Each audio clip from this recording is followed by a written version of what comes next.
Kumusta mga kaibigan dito sa channel na Kwentong Tala? Kumusta kayo ngayong araw? Sana ay palagi kayong nasa mabuting kalagayan at punong-puno ng sigla. Maghanda na kayo dahil sa pagkakataong ito, dadalhin ko kayo sa isang kwento ng pagtataksil na talagang susubok sa inyong emosyon. Isipin ninyo, uuwi ang inyong asawa at hihingi ng 2 milyong piso pambayad sa utang ng kanyang ina at kailangan daw ito kinabukasan din. Ano ang magiging reaksyon ng asawang babae? Ngumiti lang siya at tumango. Ngunit sino ang mag-aakala na sa likod ng ngiting iyon ay may isang planong mas malaki at tuluyang wawasak sa lahat? Kinabukasan, nang dumating ang kanyang asawa upang kunin ang pera, ang tanging bumungad sa kanya ay isang nakasarang pinto at isang sobre na naglalaman ng bagay na lubos na yayanig sa kanyang pagkatao. Sigurado akong nasasabik na kayong malaman kung anong pasabog ang inihanda ni Althea para sa kanyang asawang si Joaquin. At ano nga ba ang malaking lihim na matagal nang itinatago ni Althea? Bago tayo dumako sa unang kabanata, ipakita muna ninyo ang inyong suporta. I-click ang like button at i-share ang videong ito hanggat maaari. Mag-subscribe na rin sa channel na Kwentong Tala at huwag kalimutang i-click ang notification bell. Mag-iwan din ng komento sa ibaba. Isulat ang inyong pangalan, probinsya o lungsod na pinagmulan at ang salitang nandito. Handa na ba kayong maramdaman ang bawat segundo ng tensyon at ang tamis ng paghihiganti? Kung handa na, simulan na natin. Nakaupo si Althea sa hapagkainan. Nagkukuwenta siya ng mga buwanang bayarin, hawak ang isang ballpen, nakapatong ang salamin sa kanyang ilong habang ang madilaw na ilaw sa kusina ay tumatanglaw sa mga patong-patong na papel at resibo ng pinamili na tila walang katapusan.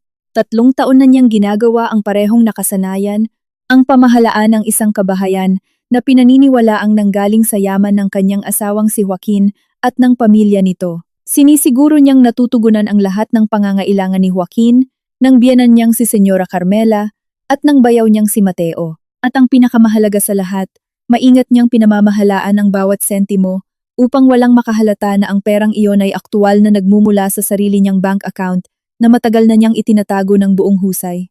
Nang gabing iyon, ginabi ng uwi si Joaquin.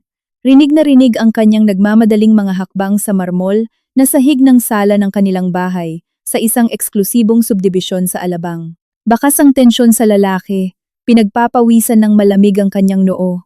Nilapitan ni Joaquin si Althea sa kusina, padarag na ibinato ang kanyang Amerikana sa sandalan ng upuan nang walang pasabi, at tumayo sa harapan ng asawa na may mapaghanap na tingin. Alam na ni Althea kung ano ang susunod na mangyayari. Isa itong paulit-ulit na senaryo. Althea, kailangan ko ng pera ngayong gabi rin, sabi ni Joaquin. Mahina ang kanyang boses ngunit may halong pagmamadali. Dahan-dahang ibinaba ni Althea ang kanyang ballpen. Hinubad niya ang kanyang salamin, humugot ng malalim na hininga, at tiningnan ang asawa gamit ang ekspresyong pinagkadalubhasaan niya sa loob ng maraming taon. Ang ekspresyon ng isang masunuring may bahay na may bahagyang pag-aalala. Pera para saan na naman, Joaquin? Hindi ba noong nakaraang buwan lang ay binayaran natin ang utang ni Senyora Carmela na sinabi niyang napaka-importante? Tanong ni Althea, sa malambing na tono na sa totoo lang ay isang retorikal na tanong na nagkikimkim ng matinding pandidiri. Magaspang na hinagod ni Joaquin ang kanyang mukha. Huwag ka ng maraming tanong. Mas seryoso ito kaysa sa nakaraan. Nakasalalay dito ang dangal ng ating pamilya. 2 milyong piso ang utang ni Mama ngayon. At kailangan ko ang pera bukas. Althea, wag na wag kang mahuhuli. Naramdaman ni Althea ang pagpintig ng kanyang sentido, 2 milyong piso. Hindi ito maliit na halaga, kahit pa sa mga mayayaman. Ngunit hindi isang pangkaraniwang mayaman si Althea. Walang kamalay-malay si Joaquin, at ang buong pamilya nito na si Althea, ang kaisa-isang tagapagmana ng isang dambuhalang foundation na nakatuon sa real estate at kawanggawa na itinatag ng kanyang yumaong lolo. Isang foundation na kumikilos ng palihim upang iwasan ang mga iskandalo at atensyon ng media. Ang akala ni Joaquin ay isa lamang mapalad na ulila si Althea na nakapag-asawa ng tulad niya, isang matagumpay na manedyer sa negosyo ng kanilang pamilya. Ang totoo, mga kakarampot na barya lamang ang negosyo ng pamilya ni Joaquin kung ihahambing sa mga ari-ari ang hawak ni Althea. 3 taon siyang nagpanggap. 3 taon niyang hinayaan ang sarili na ituring na parang isang mangmang na may bahay, na ang tanging tungkulin ay mag-asikaso ng bahay at magsilbi. 3 taon siyang nakinig sa mga mapanghamak na salita ni Senyora Carmela na palaging sinasabing hindi nararapat si Althea sa kanilang kagalang-galang na pamilya dahil ganda lamang ang kanyang puhunan. 3 taon niyang pinagmasdan sina Joaquin at Mateo na nilulustay ang perang sa totoo lang ay galing kay Althea sa ilalim ng pagkukunwaring ginagamit ito sa pamumuhunan at negosyo. Sadyang hinayaan ni Althea na unti-unting dumaloy ang pondo kay Joaquin upang makalikom ng ebidensya ng mga kasinungalingan at hayaan silang malunod sa sarili nilang kasakiman. Ngayon ay 2 milyong piso at kailangang makuha bukas. Ubus na ang pasensya ni Althea. Bakit kailangang ganoon kabilis, Joaquin? Hindi ba maraming kaibigang negosyante si Senyora Carmela? Bakit parang biglaan naman yata? Pag-uusisa ni Althea para mangalap ng huling impormasyon. Padabog na umupo si Joaquin sa silya. Namumula ang kanyang mukha. Wala akong panahong ipaliwanag ang mga detalye. Basta problema ito ni Mama at napaka-importante nito. Kapag nahuli tayo, masisira ang dangal natin. Althea, gusto mo bang mapahiya tayo sa harap ng lahat ng mga kasamahan natin sa negosyo? Asikasuhin mo na agad. Palagi ka namang nakakahanap ng pera, hindi ba? Alam kong magaling kang humanap ng paraan kahit isa ka lang may bahay. Huwag mong sabihing wala ka nang mahahanap na pera. Nang marinig ang mga salitang, kahit isa ka lang may bahay, nakaramdam si Althea ng isang tipid na ngiti na gumuhit sa kanyang mga labi. Isang ngiti na hindi na malaya ni Joaquin na siyang simula ng kanyang pagbagsak. Opo, Joaquin, sagot ni Althea. Kalmado ang kanyang boses na kabaligtaran ng bagyong nag-aalburuto sa kanyang dibdib. Susubukan ko. Kailangan ko lang ng kaunting oras para tawagan ng mga kaibigan ko. Ihahanap kita ng pera. Pipilitin kong magkaroon na bukas ng umaga. Agad na tumayo si Joaquin. Nawala ang kanyang pagkabalisa. Napalitan ito ng ginhawa at kapanatagan na nakakadiri sa paningin ni Althea. Ayan, ganyan dapat.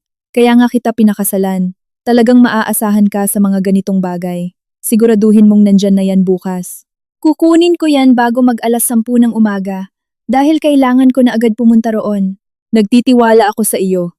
Hindi man lang nagpasalamat si Joaquin. Tinapik lang niya ng bahagya ang balikat ni Althea. Kinuha ang kanyang Amerikana at dumiretso na sa kwarto. Naiwang mag-isa si Althea sa tahimik na kusina.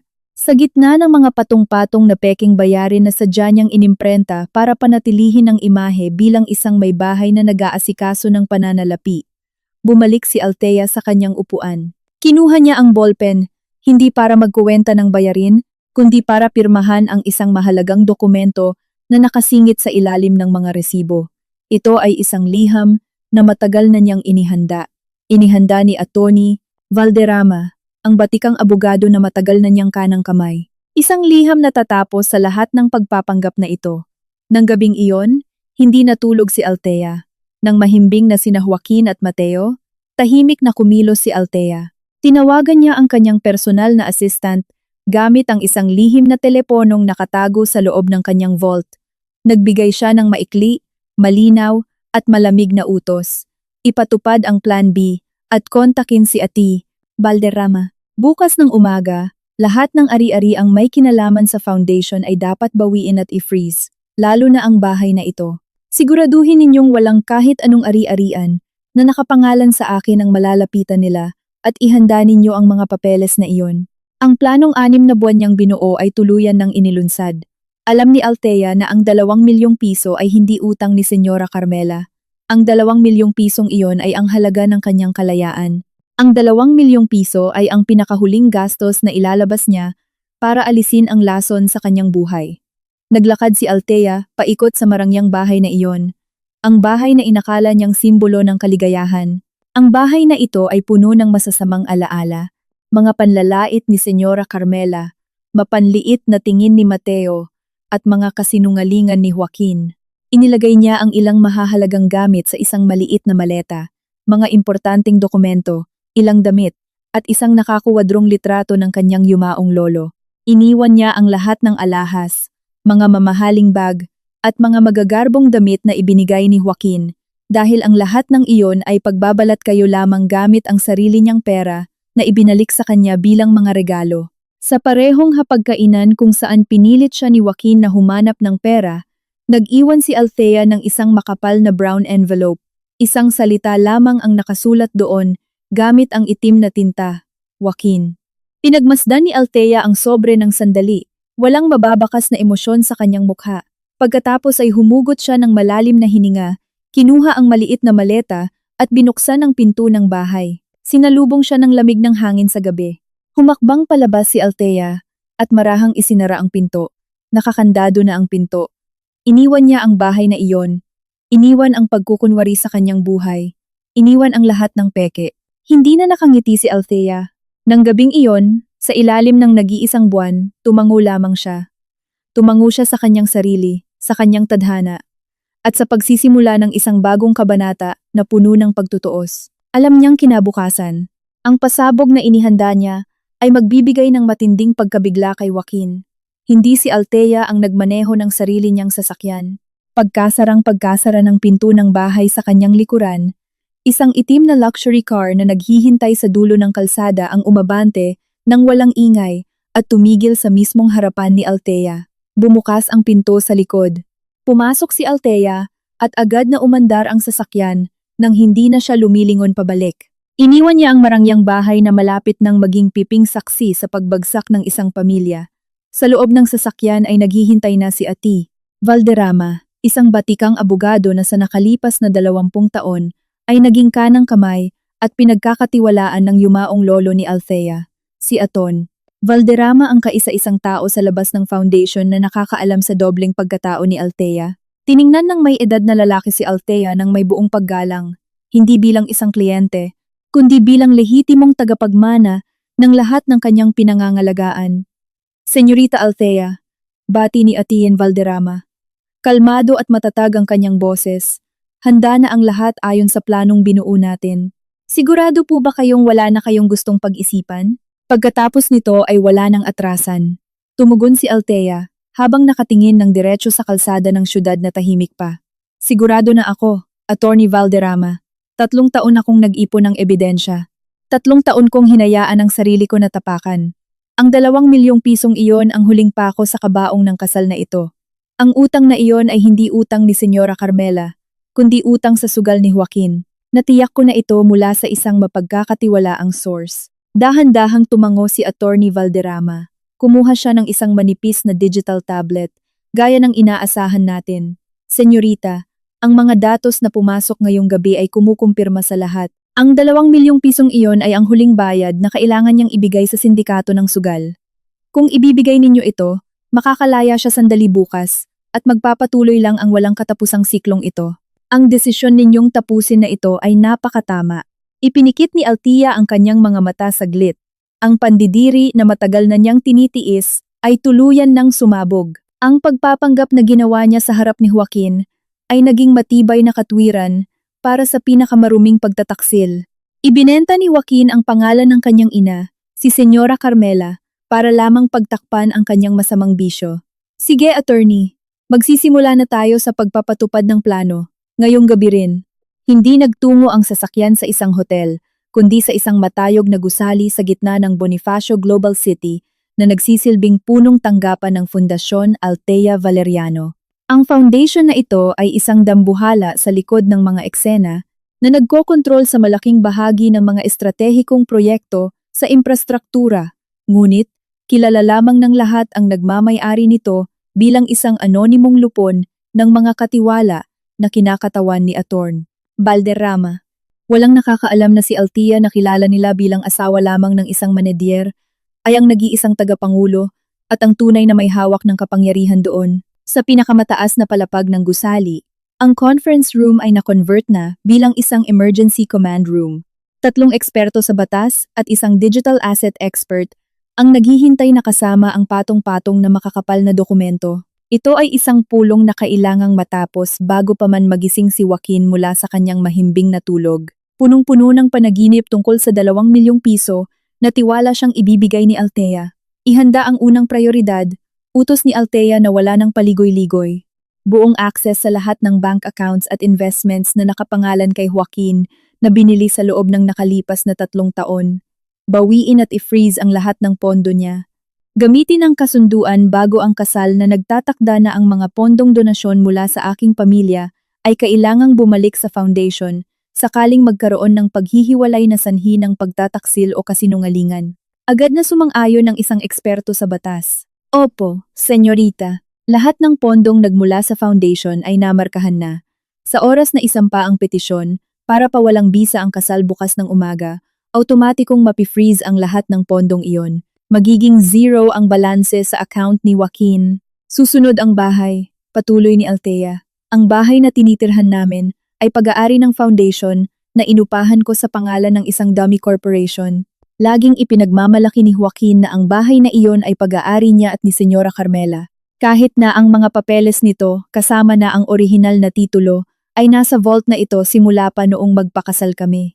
Gusto kong bawiin na agad ang karapatan sa paggamit. Bukas ng hapon, kailangan nilang matanggap ang opisyal na sulat mula sa ating legal team. Isang tipid ng ngiti ang sumilay kay Ate Valderrama. Naayos na po, senyorita. Ang dokumento ng paglilipat ng karapatan sa pagmamay-ari na iniwan ninyo sa sobre ay isang eleganteng panimulang hakbang. Kopya lamang iyon. Ang opisyal na utos mula sa korte ay susunod na magbibigay sa kanila ng 24 na oras para lisanin ang bahay matapos matanggap ni Joaquin ang petisyon. Binalingan naman ni Althea ang digital asset expert, ang kotse ni Joaquin, mga credit card, at lahat ng pasilidad na ginagamit niya sa ilalim ng kumpanya. Kanselahin ang lahat ng access at bawiin ang mga pribilehiyo. Gusto kong ma-realize niya na ang lahat ng luho na ipinagmamalaki niya ay hindi kanya, kundi mga hiniram lamang na pwede kong bawiin kahit kailan ko gusto. Mabilis na nagtipa ang digital asset expert sa kanyang computer. Ang kotseng nakapangalan sa car rental company ay babawiin ng ating team bukas ng umaga. Ang mga company credit card ay nakablock na simula sa minutong ito. Hindi man lang makakabili ng kape si Joaquin bukas ng umaga gamit iyon. Huminga ng malalim si Althea. Bahagyang gumaan ang bigat sa kanyang dibdib. Ito ang tinatawag niyang pagbabayad ng utang. Hindi ang utang ni Senyora Carmela, kundi ang pagbabayad sa lahat ng kaplastikang pinayagan niyang mangyari. Gusto niyang magbigay ng mamahaling leksyon tungkol sa katapatan. Hinayaan niya silang lumipad ng mataas para lamang makita silang bumagsak ng mas malakas. Tumagal ang emergency meeting na iyon hanggang bago magmadaling araw. Ang mga dokumento ng petisyon para sa annulment, utos para i-freeze ang mga asset, at notice of eviction para sa bahay ay nilagdaan at pinagtibay na. Nagtrabaho si Althea nang may kalmadong kilos ng isang CEO na nagtatapos ng isang malaking proyekto at hindi bilang isang asawang tinatapos ang kanyang kasal. Nang magsimulang sumikat ang araw, nakatayo si Althea sa bintana ng kanyang matayog na opisina. Habang pinagmamasdan ang paunti-unting pagdami ng tao sa syudad, tumingin siya sa direksyon ng eksklusibong subdibisyon kung saan mahimbing na natutulog si Joaquin. Sa kanyang puso, walang nararamdamang galit si Althea. Isang matibay na paninindigan lamang. Atty. Valderrama, tawag ni Althea. Kapag natapos na ang lahat ng ito, gusto kong imbestigahan pa ng malalim ng ating team ang mga utang ni Joaquin sa sugal. Ayokong gamitin na naman niya ang pangalan ng foundation ko para makapangutang. Gusto kong harapin niya ang mga parusa ng walang proteksyon mula kanino man. Masusunod po, senyorita. Nakatala na po ang lahat, sagot ni Atty. Valderrama. Ang petisyon sa korte ay isasampa eksaktong alas 10 ng umaga. Sa sandaling buksan ni Joaquin ang sobreng iyon, agad na uusad ang legal na proseso. Ngumiti si Althea. Isang ngiti na totoo, magaan, at punong-puno ng lakas. Hindi na siya ang hangal na Althea o ang masunuring asawa ng isang manager. Nagbalik na siya sa pagiging Althea, ang makapangyarihang pinuno ng Fundasyon Valeriano. Nabayaran na niya ang huli niyang utang, ang paglayo sa mga tanikala ng isang nakakalasong pagsasama. Pagkatapos ay nagtungo si Althea sa isang nakahiwalay na kwarto sa punong tanggapan na iyon. Ang kwartong iyon ay ang kanyang pribadong apartment, isang lihim na pahingahan na matagal na niyang ginagamit para magtrabaho at magtago. Nagpalit siya ng pambahay na suot niya kagabi, at nagsuot ng isang eleganteng business suit na nagpapakita ng kabuuang pagbabago sa kanyang katayuan at pag-iisip. Nang makita niya ang kanyang refleksyon sa salamin, nakita niya ang isang babaeng handang harapin ang tunay na digmaan. Digmaan sa loob ng korte at sa mata ng publiko. Handa na siya. Malaya na siya. Samantala, sa bahay na iniwan ni Althea, kararating lamang ng kamalayan ni Joaquin. Tiningnan niya ang orasan, alas 7 ng umaga. Nakaramdam siya ng kaunting ginhawa dahil sinabi na ni Althea na hahanapan siya nito ng pera. Sigurado siyang natawagan na ng asawa ang mga mayayamang kaibigan nito. Napangiti si Joaquin ng may pagmamalaki. Wala mang pag-aari si Althea, malawak naman ang koneksyon nito. Siguradong ligtas na ang 2 milyong piso. Wala talagang hinala si Joaquin. Bumangon siya, balak maligo, at maghanda upang kunin ang pera bago pumunta sa lugar kung saan kailangan niya itong ibigay. Hindi niya alam na sa loob ng ilang oras, guguho ang buong mundo niya. Magsisimula ito sa isang sobrang nakapatong sa hapagkainan. Nang umagang iyon, nagising si Joaquin na maganda ang mood. Isang matinding kabaligtaran sa pagkabalisang naramdaman niya noong nakaraang gabi. Puno ang kanyang isip ng imahe ng utang na 2 milyong piso na malapit ng mabayaran. Salamat kay Althea, ang asawa niyang masunurin at laging maaasahan. Ang kumpiyansang iyon ang nagpadali sa kanyang kilos. Naligo siya, nagbihis ng maayos, at sinuot ang kanyang pinakamagandang damit pang opisina. Gusto niyang magmukhang kagalang-galang kapag inabot na niya ang pera at nakipag-usap sa mga taong matagal na niyang iniiwasan. Bandang 8:30. Bumababa si Joaquin sa hagdan, patungo sa kusina. Umasa siyang nakapagluto na si Althea ng almusal, o kahit mainit na kape man lang, gaya ng karaniwang gawain sa umaga. Ngunit walang tao, at tahimik ang hapagkainan. Ang tanging naroon ay ang mga patong-patong na bayarin mula kagabi. At sa gitna ng mga patong-patong na iyon, may isang makapal na brown envelope na kumuha ng kanyang atensyon. Ang pangalan ni Joaquin ay nakasulat doon sa maayos at eleganteng sulat kamay ni Althea. Napakunot ang noo ni Joaquin. Kinuha niya ang sobre. Hindi nito kasing bigat ang 2 milyong piso na inaasahan niyang cash. Nakakapagtaka. Bulong niya. Bakit sobre lang ang iniwan niya? Nasaan ang pera? Inilibot ni Joaquin ang paningin sa buong bahay. Tinawag niya si Althea, ngunit walang sumasagot. Sinilip niya ang kanilang kwarto. Nakabukas ang aparador ni Althea, ngunit walang senyales na nag-impake ito. Tanging ang maliit na maleta lang na ginagamit nito sa maiikling biyahe ang nawawala. Nagsimulang makaramdam ng inis si Joaquin, ngunit hindi pa siya masyadong natataranta. Inakala niyang baka nagmamadaling umalis si Althea para kunin ang pera sa bangko o sa mayamang kaibigan na pinaniniwalaan ni Joaquin na pinagkukunan ng pondo ni Althea. Malamang kumuha lang iyon ng pera sa bangko. Talagang mahilig mag-inarte ang mga babae, pilit na pinapakalma ni Joaquin ang kanyang isip.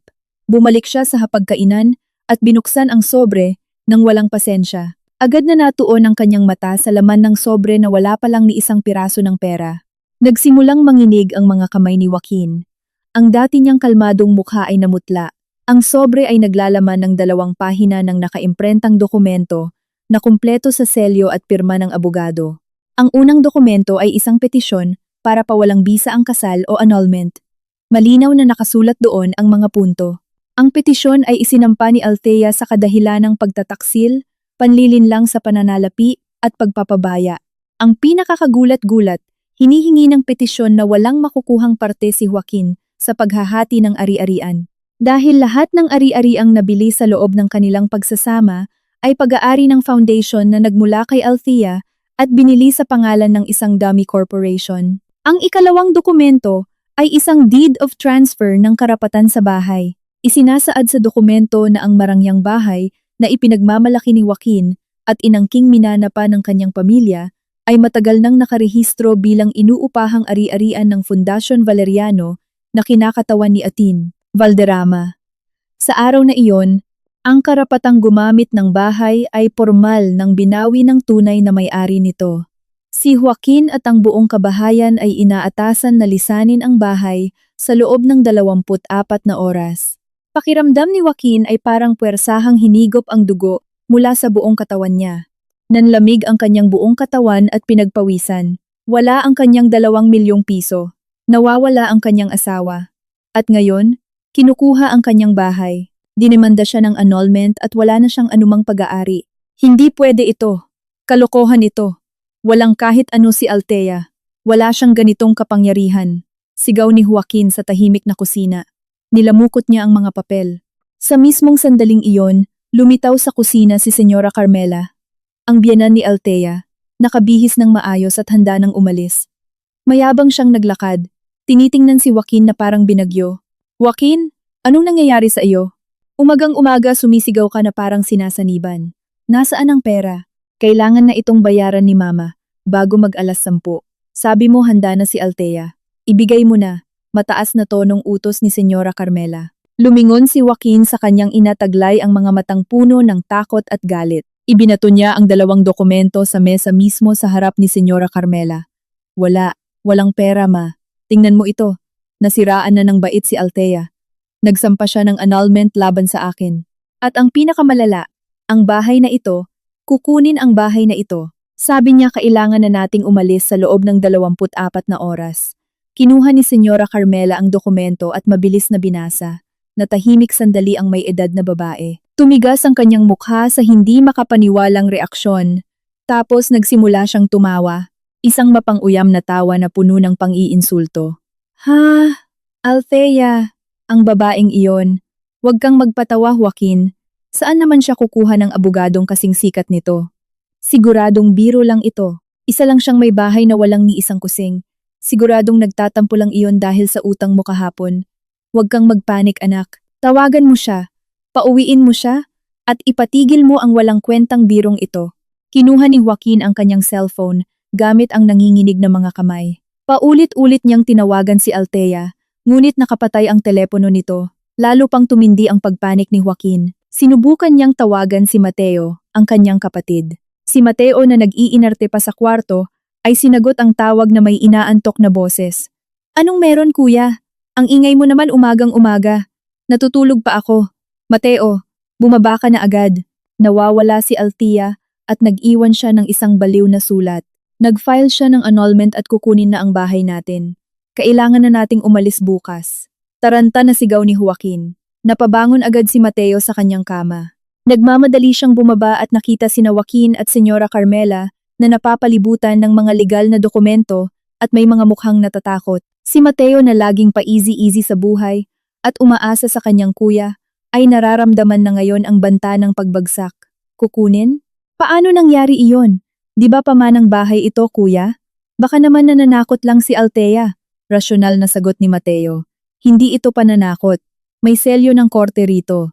May pangalan ni Ati Valderrama, isang sikat na abogado. Sagot ni Joaquin na may halong desperasyon. Nagkumpulan ang pamilya. Nagpapanik habang nag-iisip ng susunod na hakbang. Sinubukan nilang tawagan ang mga kakilala at kasamahan ni Joaquin na isang abogado, ngunit walang gustong tumulong sa kanila matapos makita ang pangalan ni Attorney Valderrama sa dokumento.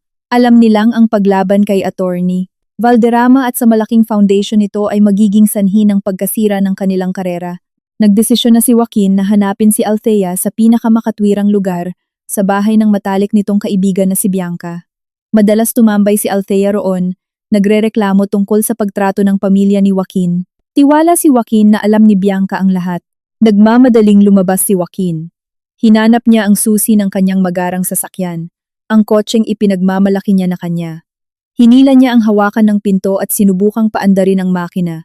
Walang reaksyon. Sinubukan niya ulit. Wala. Nang subukan niyang tingnan ang makina, nakita ni Joaquin ang isang malaking tow truck na pula at puti na huminto sa harap ng gate ng bahay. Bumaba mula roon ang 2 lalaking malalaki ang katawan at isang courier na may dalang authorization letter. Kayo po ba si Ginoong Joaquin? Tanong ng isang malaking lalaki sa formal na tono. Oo, ako si Joaquin. Anong kailangan ninyo umagang-umaga? Galing po kami sa car rental company. Inutusan kaming bawiin ang kotseng ito. May abiso na ang pagpapagamit ng sasakyan sa ilalim ng Dummy Corporation ay permanenteng ititigil simula ngayong araw. Paliwanag ng lalaki sabay pakita ng papel ng paghila. Lalong na-shock si Joaquin. Ang kanyang kotseng ipinagmamalaki bilang simbolo ng kanyang tagumpay ay inuupahan lang pala at binabayaran ng kumpanya ni Althea. Sinubukan niyang lumaban, sumigaw, at magbanta. Ngunit nauwi lang sa wala ang lahat. Itinuloy pa rin ng mga lalaki ang trabaho nila. Hinila ang magarang kotse ni Joaquin. Mula sa gate, pinanood ni na Senyora Carmela at Mateo ang pangyayari ng nakanganga. Wala nang pagdududa. Ang banta ni Althea, o mas tamang sabihing plano ni Althea, ay totoo. Sa loob lang ng isang gabi, tinanggal ni Althea ang lahat ng pananggalang sa pananalapi na nagbibigay sa kanila ng ginhawa at kayabangan. Si Joaquin, na ngayon ay walang kotse at walang pera, ay kailangang maglakad palabas ng eksklusibong subdibisyon Nagpupumilit na makarating sa main road upang makahanap ng taxi papunta sa bahay ni Bianca. Umabot sa sukdulan ng kanyang pagkapahiya. Alam niyang nakita ng kanyang mga kapitbahay ang nangyari. Habang nagmamadaling naglalakad si Joaquin, tumunog ang kanyang cellphone. Number niya iyon mismo. Naguguluhang sinagot ni Joaquin. Hello, sino ito? Profesional at malamig ang boses sa kabilang linya. Magandang umaga, Ginoong Joaquin. Mula kami sa Collection Division. Gusto lang naming kumpirmahin na ang utang mo na 2 milyong piso ay bayad na ngayong umaga. Natanggap na namin ang buong bayad. Salamat sa kooperasyon. Biglang huminto si Joaquin sa gitna ng bangketa. Naghabol siya ng hininga. Babayad na. Sino ang nagbayad? Isang third party po ang nagbayad. Hindi namin pwedeng ibigay ang pagkakakilanlan niya. Ang sigurado, bayad na kayo. Paalam. Naputol ang linya. Nabitawan ni Joaquin ang kanyang cellphone sa kalsada. Putlang-putla ang kanyang mukha. Bayad na ang utang, pero hindi galing sa kanya. Si Althea ang nagbayad nito, ngunit hindi para iligtas siya. Sadyang binayaran ni Althea ang utang niya sa sugal, para wala nang dahilan si Joaquin na kontakin siya o takutin siya gamit ang problema sa pera. Pinutol na ni Althea ang lahat ng tali ng pag-asa nila sa kanya. Binili siya ni Althea at ngayon ay itinatapon na siya. Sa pagkakataong iyon, nagsimulang gumapang sa isip ni Joaquin ang mapait na katotohanan. Hindi lang umalis si Althea, pinlano niya ang lahat ng ito, tinipon ang kanyang kapangyarihan at winasak sila sa pamamagitan ng isang planado at nakamamatay na atake. Hindi biro ang sobrang iyon. Isa itong hatol ng kamatayan sa kanilang marangya at peking pamumuhay. Pagsikat ng araw, nasa full executive mode na si Althea. Sa opisina ng Fundasyon Valeriano, ginugol niya ang oras kasama si Ati Valderrama. Muling sinusuri ang lahat ng dokumento at tinitiyak na walang anumang butas sa batas ang pwedeng gamitin ng kampo ni Joaquin. Nakaupo siya sa kanyang malaking upuan, malayo sa imahe ng isang mahinang may bahay. Nagliliwanag ang kanyang mukha sa malamig na kalmado, isang refleksyon ng kapangyarihang pinansyal at emosyonal na matagal niyang itinago. Atty. Valderrama, gusto kong kumilos ang legal team natin ngayong araw na ito. Walang pag-aantala. Ang petisyon para sa annulment ay dapat maihain sa korte kasabay ng kasong sibil. Utos ni Althea. Iginiit niya na dapat isama sa civil case ang paghingi ng kabayaran para sa mga pondong ipinautang niya habang sila ay kasal, kasama ang interes. Base sa kontratang pinirmahan nila noong palihim na bilhin ni Althea ang malaking porsyento ng shares sa kumpanya ni Joaquin, napangiti ng bahagya si Ateneo Valderrama.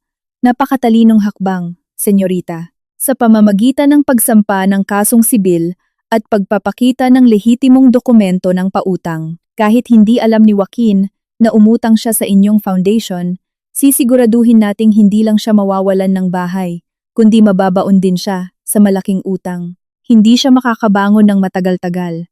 Tiningnan ni Althea ang screen ng kanyang computer na nagpapakita ng detalyadong ulat ng daloy ng pera ni Joaquin sa nakalipas na 3 taon.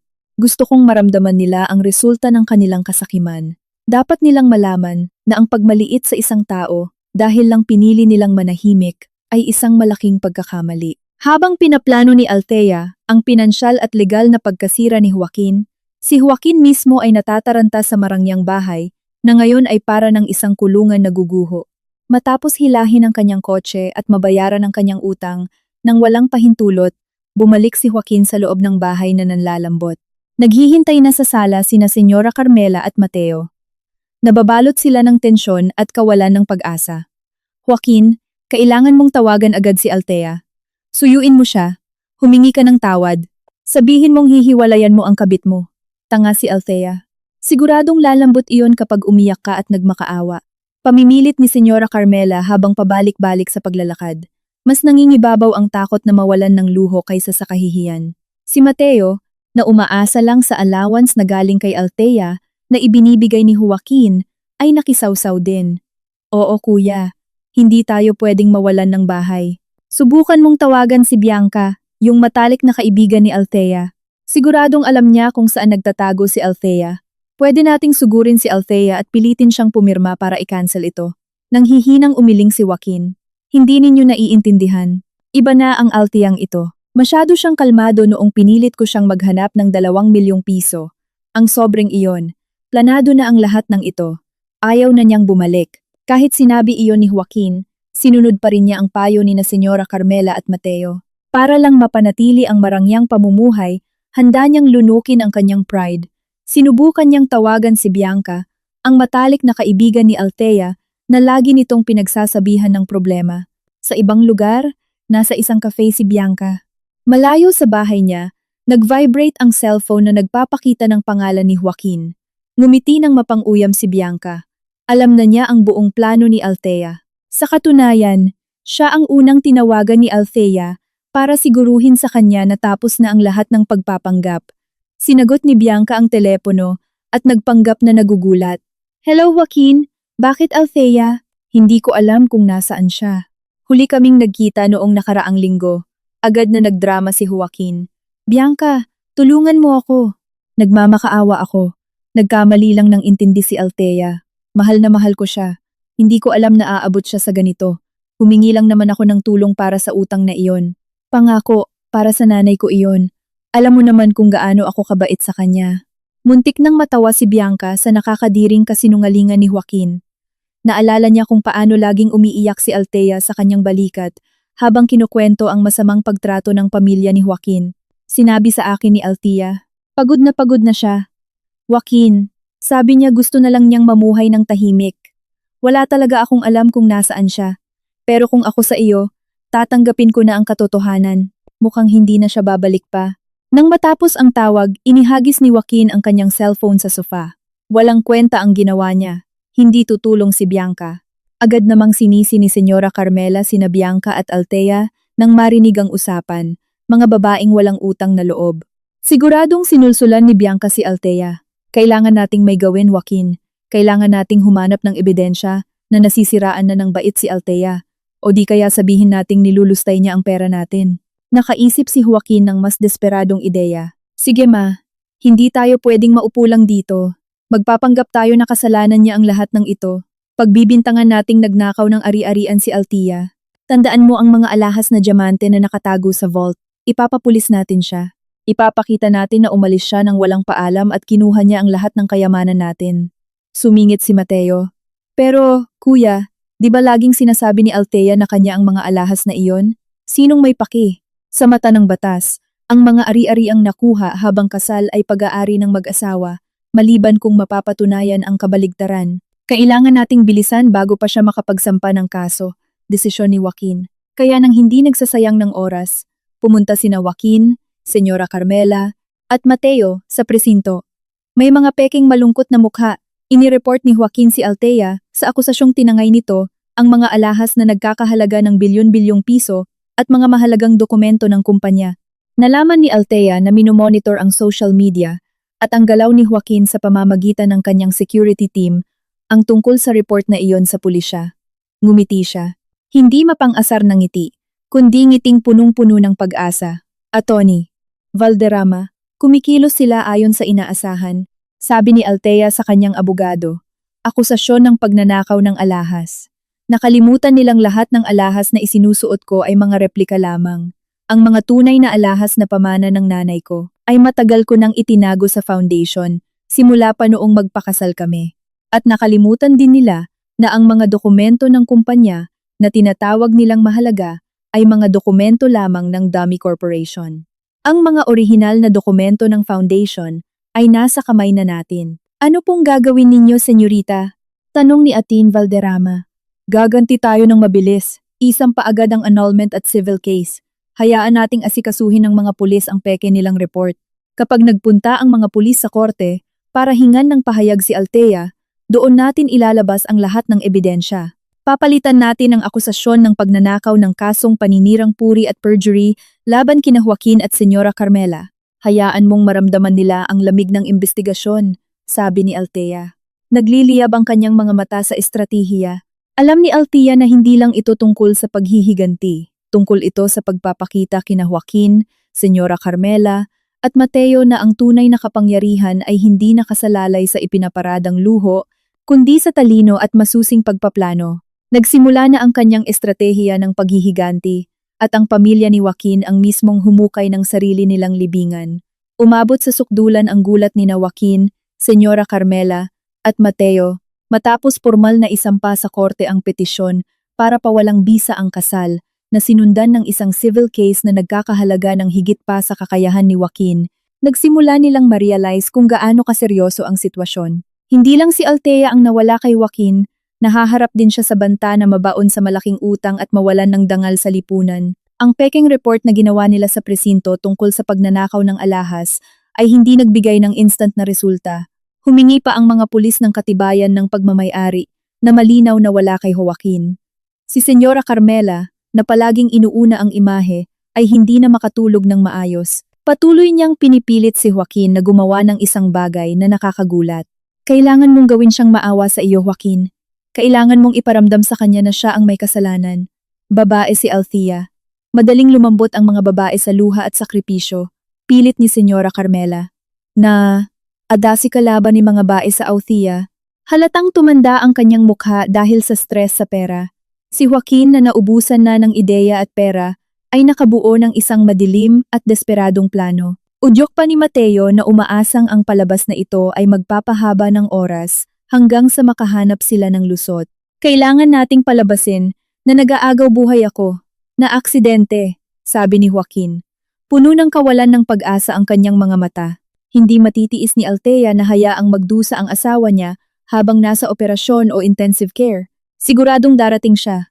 Kapag dumating siya, i-record natin kapag inamin niyang peke lang ito lahat at pilitin natin siyang iatras ang kaso. Agad na pumayag sina Senyora Carmela at Mateo sa plano, kahit alam nilang napakadelikado ng gagawin nila. Umupa sila ng isang maliit na talyer sa labas ng syudad para gawing parang wasak na wasak ang lumang kotse ni Joaquin na itinago niya mula kay Althea na parang naaksidente ng malala. Inayos din nila para ma-confine si Joaquin sa isang pribadong ospital na malayo sa sentro ng syudad, isang lugar na hindi makakaagaw ng atensyon ng media o mga koneksyon ni Althea. Inatasan si Mateo na kumuha ng litrato ni Joaquin na nakahigat ng hihina sa kama. Nakabenda ang kanyang mukha at may nakalagay na neck brace.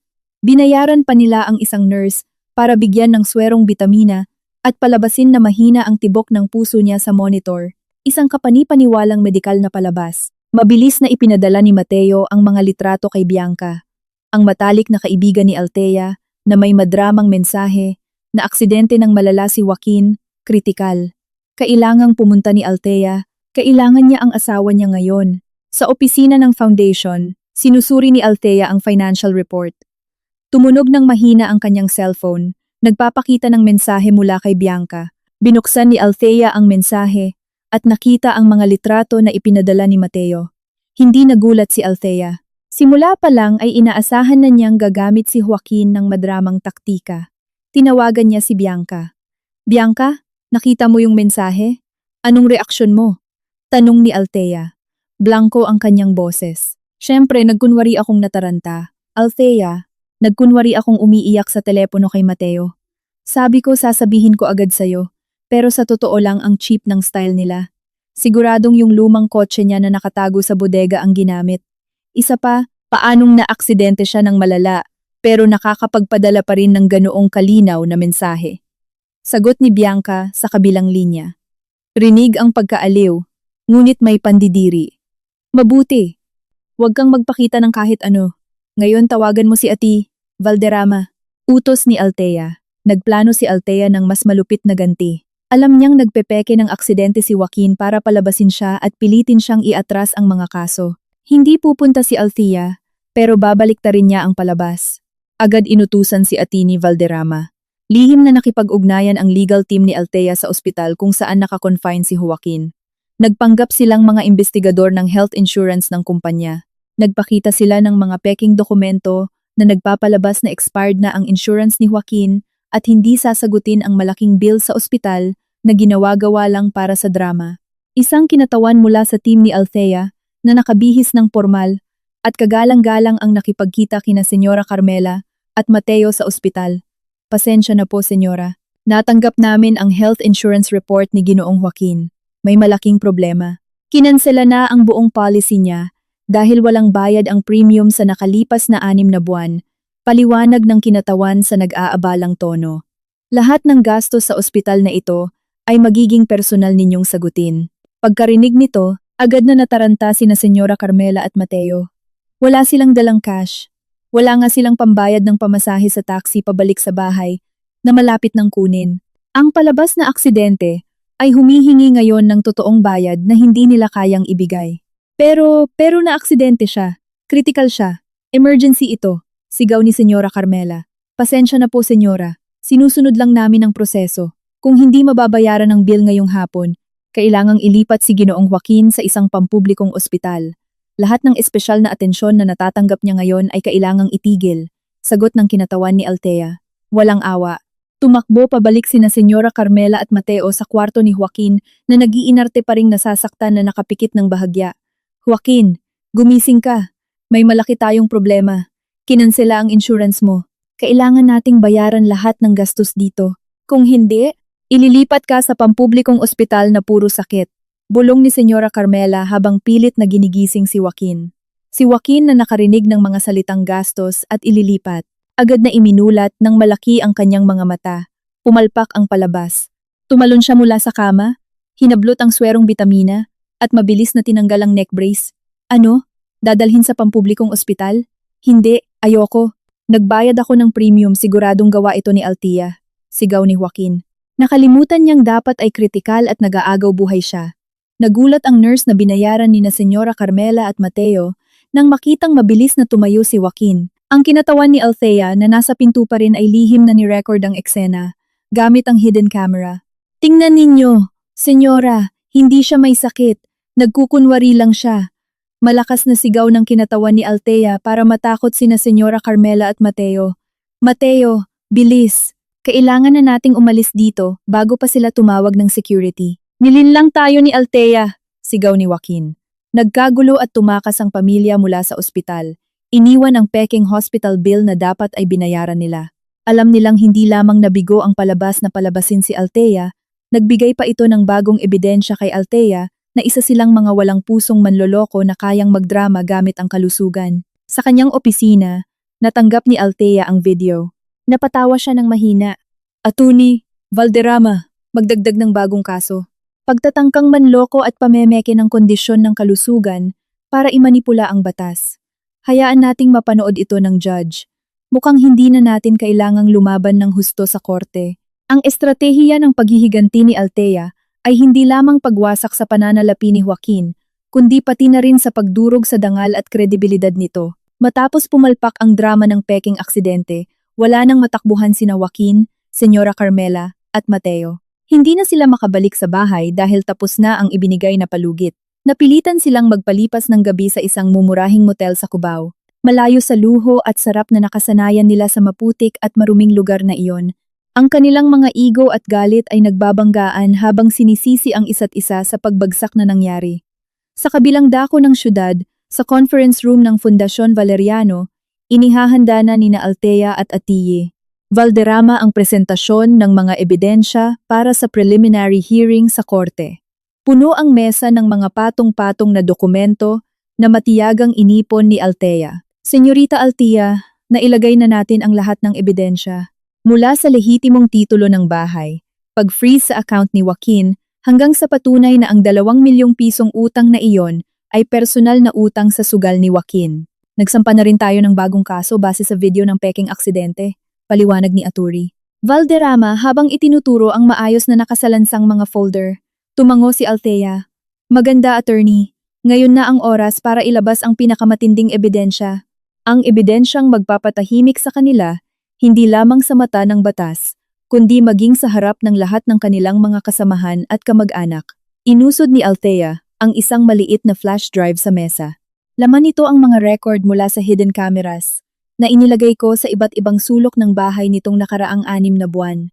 Hindi ito mga lihim na recording na lumalabag sa privacy, kundi mga video sa public areas ng bahay tulad ng sala at kusina.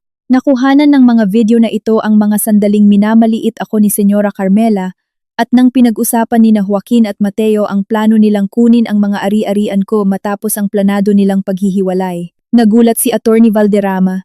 Planadong paghihiwalay. Pinagplanuhan nila ito. Opo, alam nilang may pera ako, attorney. Pero akala nila masyado akong bobo para kontrolin ang pera. Binalak nilang hiwalayan ako, matapos kong ibigay ang lahat ng ari-arian ko sa ngalan ng pag-ibig o investment. Ang 2 milyong pisong iyon ay ang pinakahuling pagsubok ko. Gusto nilang makita kung gaano ako magsasakripisyo bago nila ako tuluyang itapon. Malamig at walang halong emosyong paliwanag ni Althea. Naglalaman din ang video na iyon ng isang mahalagang sandali. Isang lihim na pag-amin. Sa video, nag-uusap sina Joaquin at Senyora Carmela sa sala. Malinaw na sinabi ni Joaquin, ang 2 milyong pisong ito ay pambayad sa sindikato ng sugal. Ma, wag nating sabihin kay Althea na utang ko ito. Sabihin natin na utang ito ni Mama. Paniguradong maaawa iyon at gagawan agad ng paraan. Ang pag-aming ito ay naging matibay na ebidensya ng pagsisinungaling at manipulasyon ni Joaquin sa sarili niyang ina. Nagpasya sina Althea at Atin. Valderrama na ipadala ang ilang bahagi ng mahalagang video na ito sa legal team ni Joaquin. Ito ay isang estratehiyang hakbang para sirain at takutin ang kalaban bago pa ang pagdinig, upang mawalan sila ng pag-asa at gumawa ng mas malaking pagkakamali. Samantala, sa mumurahing motel, matinding nag-aaway sina Joaquin at Senyora Carmela.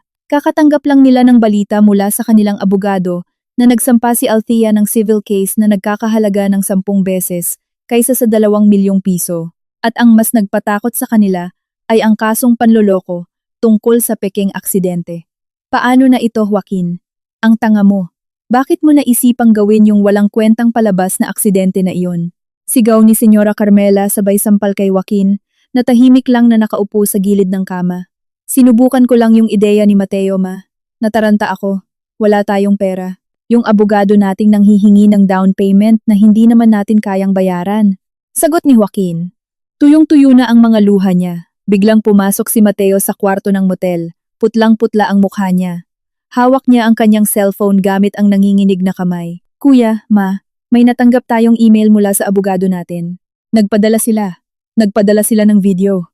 Video natin sa sala. Ipinakita ni Mateo ang kanyang cellphone. Pinapakita sa video sina Senyora Carmela at Joaquin na nagpaplano ng kasinungalingan tungkol sa 2 milyong piso. Parang naging bato sina Senyora Carmela at Joaquin. Hindi sila makapaniwala kung sino ang kumuha ng video. Kailan ito ginawa ni Althea? Hindi sila nakakita ng kamera sa bahay. Althea, demonyong babae ka. Hysterical na sigaw ni Senyora Carmela. Matagal na pala niya itong pinaplano. Naglagay siya ng mga espiya sa bahay natin. Basag na ang pagkatao ni Joaquin. Hindi lamang nawala ang kayamanan niya, kundi lahat ng lihim at kasinungalingan niya ay bukas na ngayon sa legal team ng kalaban. Napagtanto niya na sa buong panahong iyon, hindi isang bobong asawa ang kilala niya kay Althea, kundi isang matalinong maninila na naghihintay lang magkamali ang kanyang biktima. Na-record ni Althea ang kanilang pag-amin. Ang pag-amin na wawasak sa kredibilidad nila sa korte.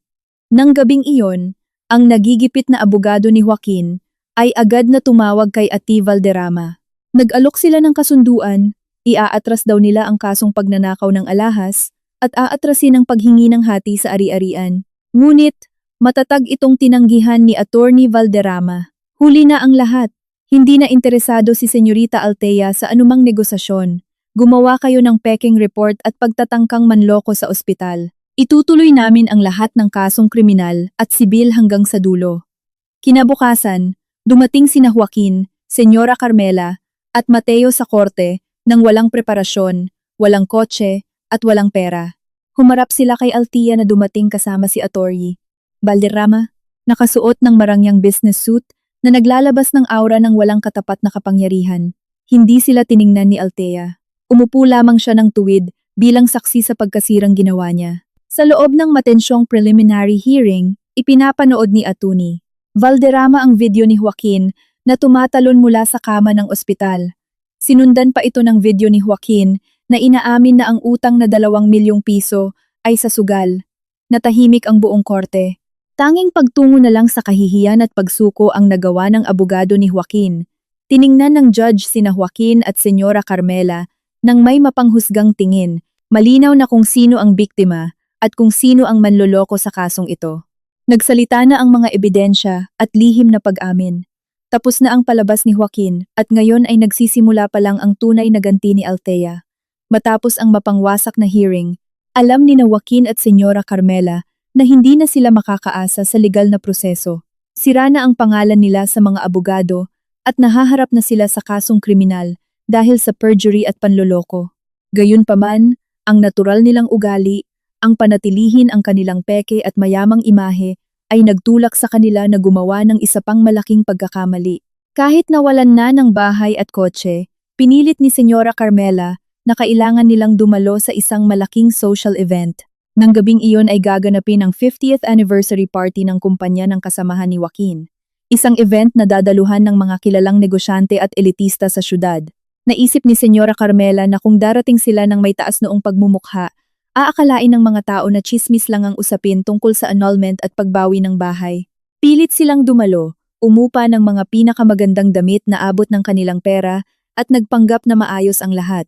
Naglakad sina Joaquin at Senyora Carmela papasok sa event hall nang may mga peking ngiti. Sinubukan nilang batiin ang mga kasamahan nila, ngunit malamig at puro pagdududa ang naging sagot ng mga ito. Nagsimulang umugong ang mga bulungan sa bawat sulok ng kwarto. Pinag-uusapan ang nangyari sa bahay at ang annulment ni Joaquin. Sigurado akong drama lang yon. Hindi naman siguro babagsak ng ganoon si Joaquin, bulong ng isang kasamahan. Pero narinig ko na ang abogadong may hawak kay Althea ay si Attorney Valderrama. Senyales na ng panganib yon, sagot naman ng isa. Sa gitna ng pagtatangka nilang patahimikin ng chismis, in-announce ng host ang pagdating ng isang panauhing pandangal. Isang taong bihirang lumabas sa publiko, ngunit napaka-impluwensya. Ang chairwoman ng Fundasyon Valeriano. Natahimik sina Senyora Carmela at Joaquin. Fundasyon Valeriano, ang kaparehong pangalan na nasa notice of eviction ng bahay nila at ang tinatakutan ng kanilang abogado, nagsimula na silang hindi mapakali. Inakala nilang ang chairwoman ay isang kagalang-galang na matandang lalaki na matagal nang kinakatawan ni Attorney Valderrama. Itinutok ang spotlight sa main entrance. Ang masayang musikang orchestra ay biglang naging madrama. Mula sa pinto ay naglakad papasok ang isang babaeng napaka-elegante at nakabighani, nakasuot ng marangyang gown na nagbibigay ng aura ng matinding kapangyarihan.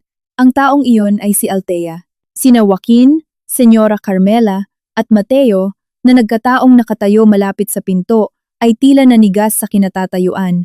Nakita nila si Althea, hindi bilang isang masunuring may bahay na kilala nila, kundi bilang isang taong mas malaki, mas malakas, at mas makapangyarihan. Dumating si Althea kasama si Atul, Valderrama na nakasunod sa kanya. Kinuha ng host ang mikropono. Mga ginang at ginoo, salubungin po natin ng masigabong palakpakan. Senyorita Althea, ang nag-iisang tagapagmana at chairwoman ng Fundasyon Valeriano, natahimik ang buong event hall na sinundan ng malakas na palakpakan.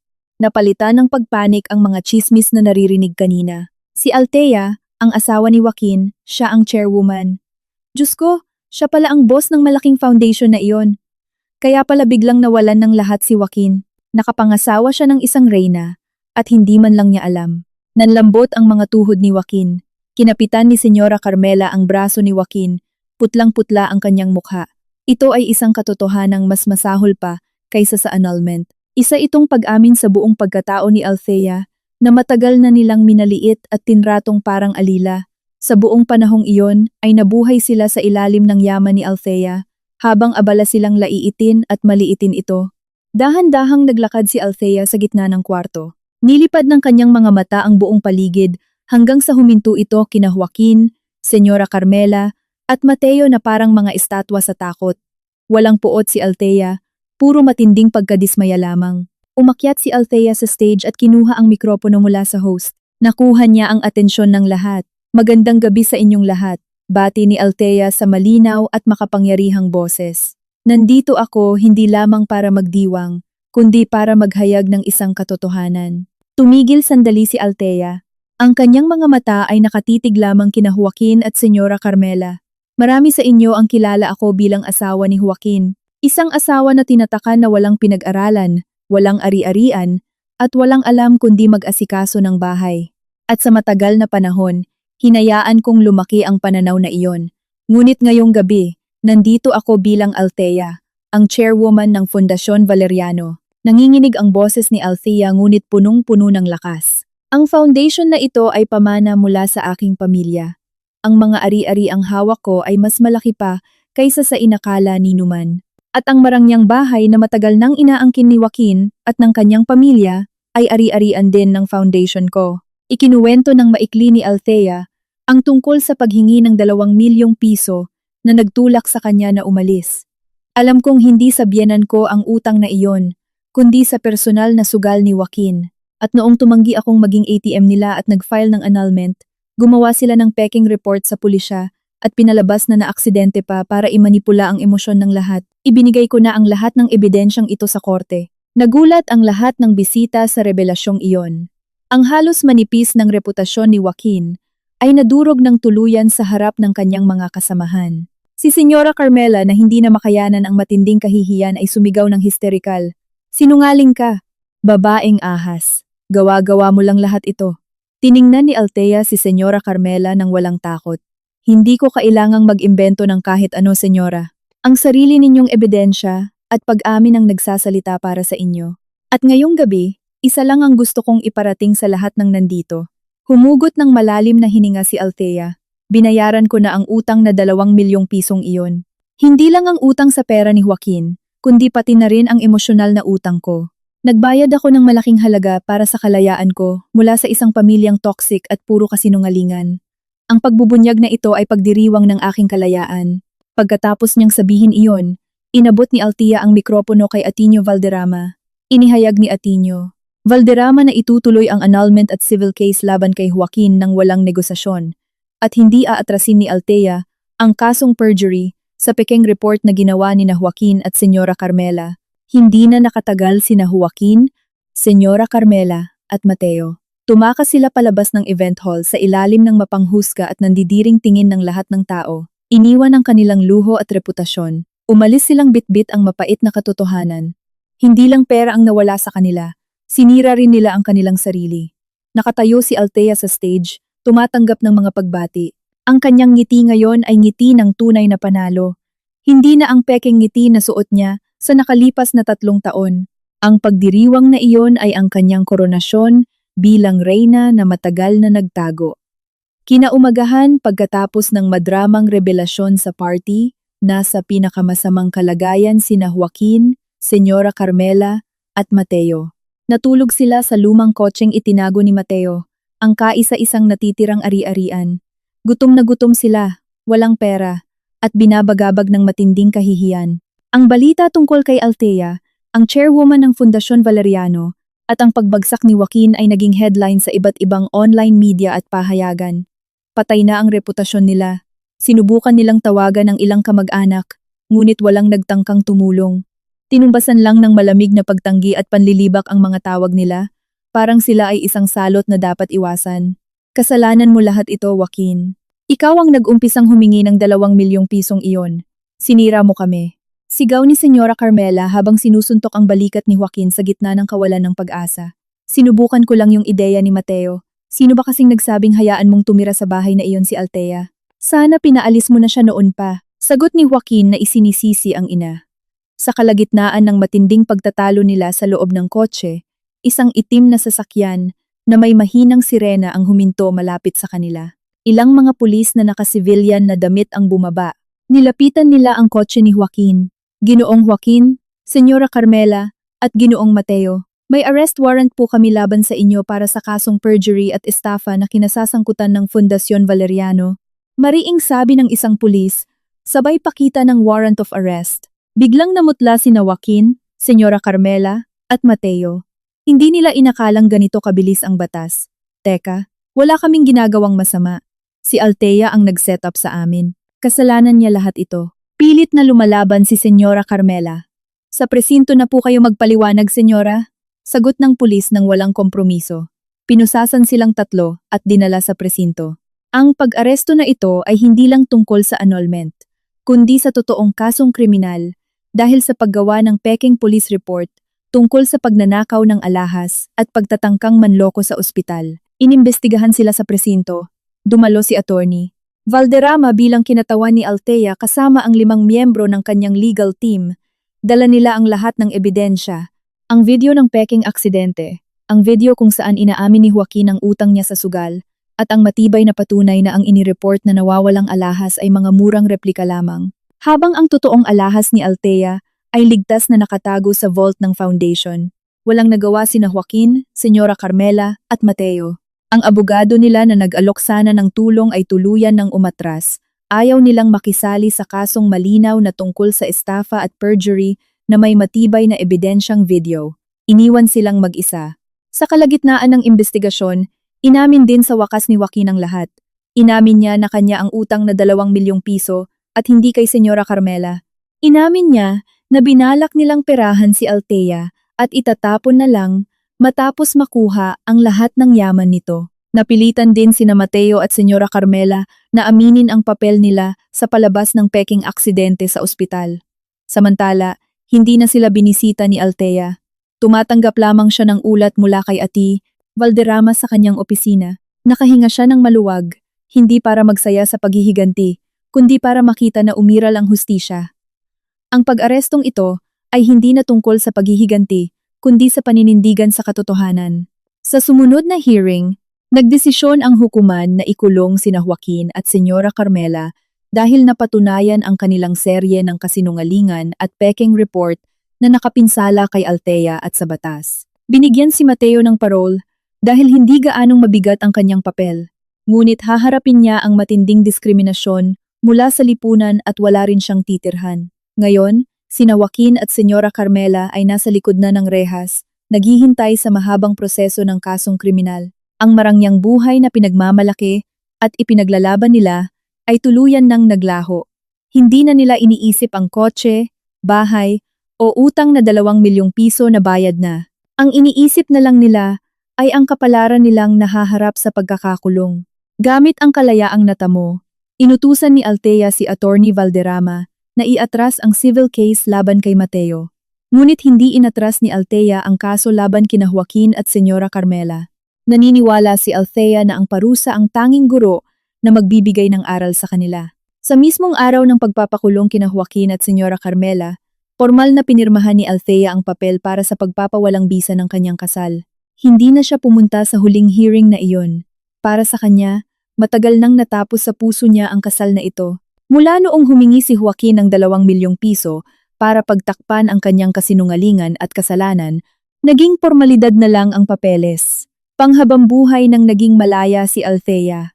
Matapos ang proseso sa batas at mapawalang bisa ang kasal, ganap na kinuha ni Althea ang kontrol sa Fundasyon Valeriano. Hindi na niya kailangang magtago. Ang kanyang opisina ay naging command center para sa iba't ibang social projects at malalaking pamumuhunan. Katulong niya si Atiyi Valderrama at si Bianca na ngayon ay itinalaga bilang Head of Communications ng Foundation. Tumuon sila sa pagbabalik ng magandang reputasyon na minsan niyang iniwan. Binago ni Althea ang imahe ng Foundation mula sa palihim at misteryoso patungo sa pagiging bukas at nakatutok sa pagtulong sa kapwa. Ang 2 milyong piso na ibinayad niya para sa utang sa sugal ni Joaquin ay ginawa niyang panimulang pondo para sa mga programang tutulong laban sa pagkakabaon sa utang at illegal online lending. Isang matamis na kabalintunaan. Ginamit ni Althea ang sarili niyang karanasan para makatulong sa iba. Ang buhay ngayon ni Althea ay puno ng mga pulong, pagpaplano, at kawanggawa. Natagpuan niya ang tunay na kapayapaan at kasiyahan sa pagtatrabaho, mas may kabuluhan kaysa sa pagpapanggap sa loob ng bahay na ginawa niya noon. Wala na siyang pakialam sa mga pinagmamalaking luho, kundi sa tunay na epekto na maibibigay niya sa iba. Habang ipinagdiriwang ni Althea ang kanyang bagong kalayaan at tagumpay, puno naman ng pagsisisi ang buhay ni Joaquin at Senyora Carmela sa likod ng rehas. Napagtanto nila kung gaano sila katanga para maliitin si Althea. Nawala ang lahat ng ginhawa nila, luho, at higit sa lahat, ang kalayaan. Tinuruan sila ng kulungan ng mapait na aral tungkol sa kasakiman at sa halaga ng katapatan. Maghihintay na lamang sila sa susunod na desisyon ng hukuman para sa kanilang kasong kriminal. Sa kabilang banda, si Mateo na nabigyan ng parol ay namumuhay sa hirap. Matapos palayasin sa bahay at itakwil ng mga kamag-anak dahil sa nakakahiyang kaso, napilitang magtrabaho ng kung ano-ano si Mateo. Hindi na siya makakaasa sa allowance o tulong galing kay Althea sa pamamagitan ni Joaquin. Natutulog siya sa mga gilid ng tindahan at kumakain kung ano ang mayroon. Isang hapon habang naglilinis si Mateo sa kalsada sa tapat ng isang libreng klinika, nagulat siya sa isang malaking karatula. Libreng klinika ng Fundasyon Valeriano. Napatayo si Mateo sa gulat. Tiningnan niya ang loob ng klinikang puno ng tao. Nakita niya roon si Bianca na nakikipag-usap sa ilang staff. Nilamon siya ng kahihiyan at kawalan ng pag-asa. Naalala niya kung paano nila laging minamaliit si Althea ni Senyora Carmela, na pinagtatawanan pa nga nila sa harap ng marami. Naglakas loob si Mateo na hintayin si Bianca sa labas. Nang lumabas si Bianca, agad siyang nilapitan ni Mateo. Bianca, sandali. Nagmamakaawa ako. Kailangan kong makausap si Althea. Pakiusap ni Mateo. Madungis ang kanyang itsura at pawis na pawis. Tiningnan siya ni Bianca ng may halong awa. Para saan? Ano na naman bang gusto mo kay Althea, Mateo? Hindi ka pa rin ba susuko sa pangingikil sa kanya? Hindi, pangako. Gusto ko lang humingi ng tawad. Nagsisisi na ako. Bianca, sira na ang buhay ko. Hindi ko alam kung saan ako pupunta. Alam ko kung gaano ako at ang pamilya ko kasama kay Althea. Gusto ko lang humingi ng tawad, sabi ni Mateo, habang tumutulo ang kanyang mga luha. Natahimik sandali si Bianca. Alam niyang hindi na makikipagkita si Althea kay Mateo, ngunit nakita niya ang katapatan sa kawalan ng pag-asa ni Mateo. Bumalik si Bianca kay Althea at kinwento ang pagkikita na iyon. Tahimik na nakinig si Althea. Alam niyang biktima rin si Mateo ng toxic environment kahit na nagkasala pa rin siya dahil nakisali sa kanilang kalokohan. Hindi ko siya haharapin, Bianca, sabi ni Althea. Ngunit bibigyan ko siya ng pagkakataon. Hindi ng pera, hindi ng kayamanan, kundi ng pagkakataon na mamuhay ng may dangal.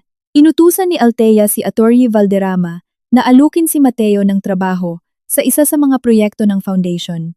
Malayo sa syudad, sa isang liblib na bayan sa Samar na nangangailangan ng trabahador sa konstruksyon, isang mabigat na pisikal na trabaho, ngunit may maayos na sweldo at simpleng titirhan. Ang kondisyon ay kailangang magtrabaho si Mateo ng tapat at hindi pwedeng subukang makipag-ugnayan kay Althea. Si Mateo, nang matanggap ang alok sa pamamagitan ni Atty. Valderrama, ay hindi mapigilan ang pag-iyak. Hindi niya akalain na si Althea, ang babaeng sinira nila ng pamilya niya, ang mismong magbibigay ng pangalawang pagkakataon. Tinanggap ni Mateo ang alok. Pinalaya na ni Althea ang sarili at sa proseso ay nagbigay ng tsansa para makalaya si Mateo mula sa anino ng kasinungalingan ng kanyang pamilya. Pinatunayan ni Althea na ang tunay na yaman ay ang kakayahang magpatawad. Bagamat ang hustisya ay kailangan pa ring umiral, umalis si Mateo para magsimula ng bagong buhay sa probinsya. Bitbit ang pagsisisi at pag-asa para sa mas magandang kinabukasan. 2 taon na ang nakalipas, mula nang makulong sina Joaquin at Senyora Carmela. At mula nang tanggapin ni Mateo ang pangalawang pagkakataon mula kay Althea at simulan ang kanyang buhay sa probinsya, lumipas ang panahon na nagdala ng paghilom at pagpapatunay. Si Althea ay isa na ngayong iginagalang na personalidad. Kinikilala hindi lamang dahil sa yaman ng foundation na kanyang pinamumunuan, kundi dahil sa integridad at dedikasyon sa pagtulong sa kapwa. Naging inspirasyon siya at simbolo ng katatagan para sa maraming babae na minsan ding minaliit. Nahanap na niya ang totoong korona, hindi ang mga alahas o titulo na asawa ng mayaman, kundi ang korona ng dangal at pagiging malaya. Isang gabi, dumalo si Althea sa isang prestihiyosong awarding ceremony kung saan pinarangalan siya bilang Philanthropist of the Year. Sa entablado, nagsalita siya tungkol sa kanyang paglalakbay, tungkol sa kung paano niya natutunan na ang lakas ay wala sa kung gaano kalakas kang sumigaw, kundi kung gaano katatagal at magpaplano. Punong-puno ng kumpiyansa ang kanyang boses, malayong malayo sa malambing na boses na ginagamit niya noon para pakalmahin si Joaquin. Nang bumaba si Althea sa stage, sinalubong siya ni Ati Valderrama. Binabati kita, Senyorita Althea. Talagang karapat-dapat ka dyan. Ngumiti si Althea. Iniabot naman sa kanya ni Ati Valderrama ang isang sobre. Naglalaman ito ng dokumento mula sa korte. Ito ang pinal na desisyon mula sa kasong kriminal. Napatunayang nagkasala sina Joaquin at Senyora Carmela sa perjury at estafa. Pareho silang nahatulan ng pagkakakulong.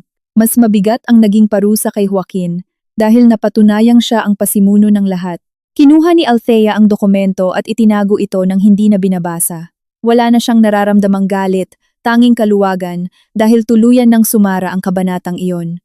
Ang hatol na iyon ay hindi tagumpay ni Althea, kundi rasyonal na kinahinatnan na kailangan nilang pagbayaran.